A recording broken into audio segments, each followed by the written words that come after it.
What's up? Not a car guy here, and today I will be rolling the rear fenders on my 2004 Ford Mustang GT. The first thing you need to do is put the car on jack stands on the end of the car that you'll be working on. In this case, it's the rear end. Make sure to put the stands on the frame of the car and not on the axle. The tool won't fit correctly if the axle is compressed. You also need to put the car in neutral and release the parking brake. Because of this, it is imperative that you chock the front wheels very well to keep it from rolling off of the stands. After you get the car chocked and the rotor exposed, you can fasten the roller against the rotor. So the first thing you're going to need to do is make sure that you can line this up correctly. I suggest making sure that one of these studs is aligned upward. You should be able to move this, and you can see that it'll fit properly. The tool should come with a set of these spherical washers. You may or may not use these depending on the type of lugs that you have, but I use my original lugs that have this rounded shape that fits right into the washers.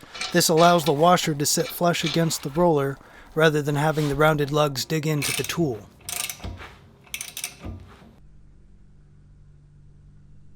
The first adjustment you need to make is deciding which hole you want this pin in, and when I tried to put it up in the wheel well, it was pretty obvious that this one wasn't working, so I switched it to this and it fit fine. After you have secured the roller and chosen the right hole for the selector pin, you have two more adjustments to make. One adjustment point is the roller wheel angle. The other adjustment is the tension screw, which is adjusted by rotating the main handle. This determines the tension of the roller arm pressing outward towards the fender. You'll need to make both these adjustments frequently to balance the tension with the angle of the roller.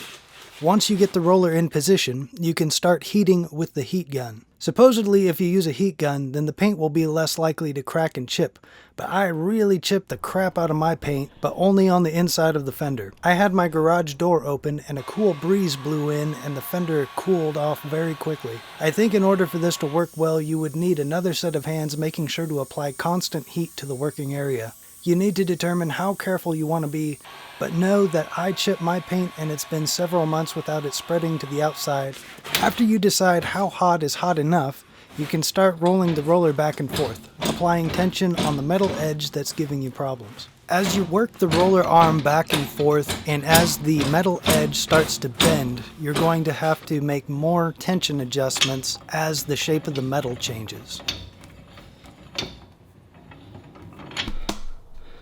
So one of the issues I'm running into is can't quite get a good enough angle on that. It's kind of cutting straight into it. So I think I'm going to take a mallet to it and see if I can at least get a dull edge pushed back there.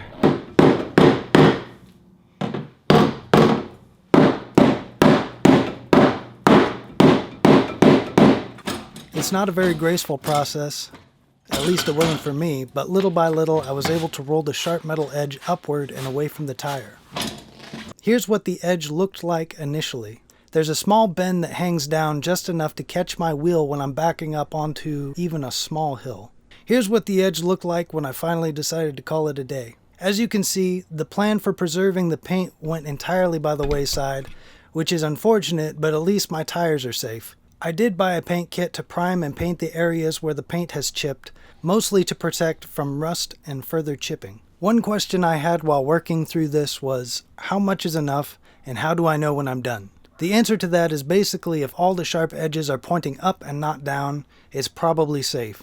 There are, however, some edges farther down on the wheel well that are a part of a different piece of metal and the roller isn't going to reach them. I left them alone and have had zero tire shredding problems since. So there you have it. Thanks for watching. I'm not a car guy, but I will be. Giddy up.